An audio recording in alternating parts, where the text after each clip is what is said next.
Assalamualaikum warahmatullahi wabarakatuh. Masih bersama saya Alfian Rendra di Rahasia Marketing.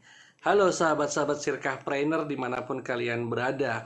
Di konten kali ini kita akan bahas tentang marketing Abdurrahman bin Auf. Siapa sih yang nggak tahu sahabat Rasul yang kaya raya dan dijamin masuk surga, yaitu siapa lagi, Abdurrahman bin Auf.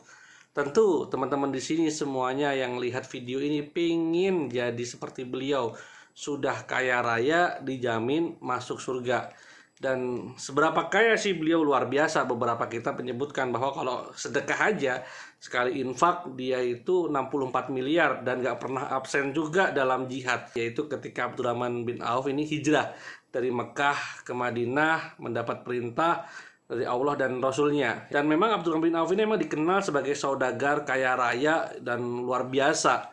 Ya, ketika beliau hijrah dari Mekah ke Madinah itu dicegat oleh kaum kafir Quraisy, ya, disuruh ya tunjukin di mana harta dia, ya, disembunyikan, ya, sehingga dia dibolehkan hijrah ketika mau menunjukkan hartanya. Ya mau nggak mau akhirnya ditunjukinlah hartanya, ditinggalkan semua hartanya, keluarga, rumah dan lain sebagainya untuk bisa hijrah bersama Rasul, ya, ke Madinah.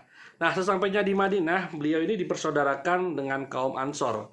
Jadi orang-orang muhajirin ini yang hijrah ini dipersaudarakan dengan kaum Ansor, yaitu Sa'ad, ya. Akhirnya beliau ditawarkan beberapa hal nih. Ada yang mulai dari sebagian hartaku monggo untuk jenengan dan lain sebagainya. Kemudian ditawarkan juga istri, ya juga nggak mau. Akhirnya memilih apa? Tunjukin saya di mana pasar. Dan ini menjadi perkataan yang fenomenal, ya teman-teman. Untuk saya sebagai seorang marketers juga untuk punya idola marketers seperti beliau, ya, yang mana dan beliau mempunyai pasar juga di Madinah sana, ya, termasuk yang mendirikan pasar pertama kali di Madinah pada waktu itu. Kemudian, ya, beliau tunjukin pasar tuh ngapain sih sebenarnya? Kalau orang bilang sih sekarang riset, ya. Jadi ngamatin apa sih problem yang ada di pasar, yang pada waktu itu yang paling urgent tuh apa, ya. Ketika diamatin, oh mereka butuh ini, oh butuh ini dan sebagainya, termasuk ada problem yang cukup polemik pada waktu itu. Memang pasar ini dikuasai oleh kaum Yahudi, ya, mungkin sampai sekarang, ya. Oke.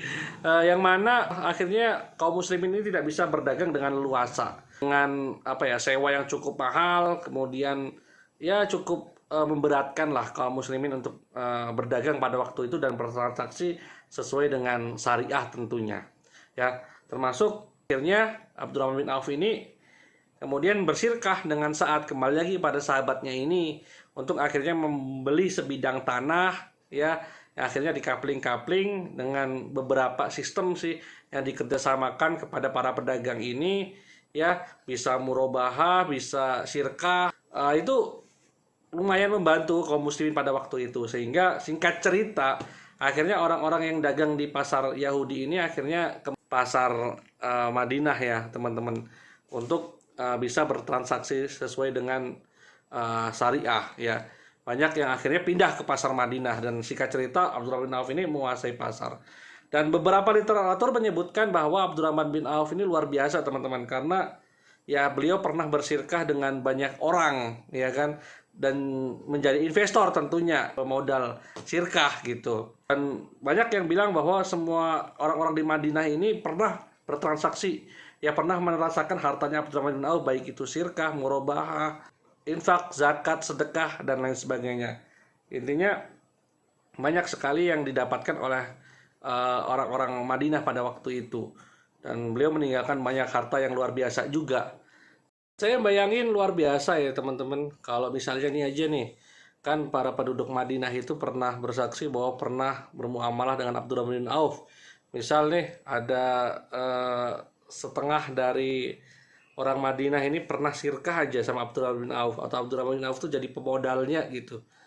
Ya kan, luar biasa Abdurrahman bin Auf, ya. Sebenarnya apa sih solusi dari teman-teman kalau mau, ya, hari ini teman-teman, uang teman-teman ini bekerja untuk teman-teman, ya, teman-teman harus menjadi investor sirkah, tentunya begitu, dan bisa menemukan pengelola sirkah yang amanah, kompeten dan juga profesional. Kalau teman-teman bisa ketemu tuh, ya, itu luar biasa. Nah, pengelola sirkah yang amanah, kompeten, profesional itu yang seperti apa, ya? Yang mana misalnya nih dia dikasih duit 50 juta, gimana caranya ya dia bisa memutarkan itu, besoknya bisa jadi 100 juta kayak, bisa jadi 200 juta, bahkan bisa jadi 500 juta, atau bisa jadi 5 miliar. Itu adalah kompeten tuh, profesional tuh, keren ya. Intinya gini, kalau dia dikasih modal ayam, Gamal, dikasih induk ayam gitu kan, indukan ayam, gimana caranya tahun depan tuh jadi ratusan ayam. Nah itulah investor, pengelola sirkah yang memang kompeten, bisa muterin duitnya para investor. Hari ini kita ada di kelas namanya Spasi, Sekolah Pengelola Sirkah. Nah, sekolah ini untuk mencetak para pengelola sirkah yang mana bukan hanya mereka itu paham sirkah, tapi juga kompeten dan juga amanah. Dan salah satu misi dari Bisyarah yaitu menyelamatkan pengusaha dari harta haram. Makanya kita di sini belajar bersama bagaimana memahami sirkah yang benar sesuai dengan syariah itu seperti apa. Karena dalam sirkah ini termasuk ilmu muamalah yang tertinggi, karena akan menjalankan banyak ya akad-akad seperti jual beli, sewa menyewa, utang piutang, ya perwakilan dan lain sebagainya, yang mana semua itu akad-akad itu ada ketentuan hukum syariatnya. Kata Umar bin Khattab, ya jangan kalian jual beli dulu di pasar sebelum kalian paham fikih muamalah. Kenapa? Jangan sampai kita terjebak dengan harta-harta yang haram atau sesuatu yang riba. Itu aja teman-teman. Mari yang belum join di Sekolah Pengelola Sirkah silahkan join bersama bisyarah.id.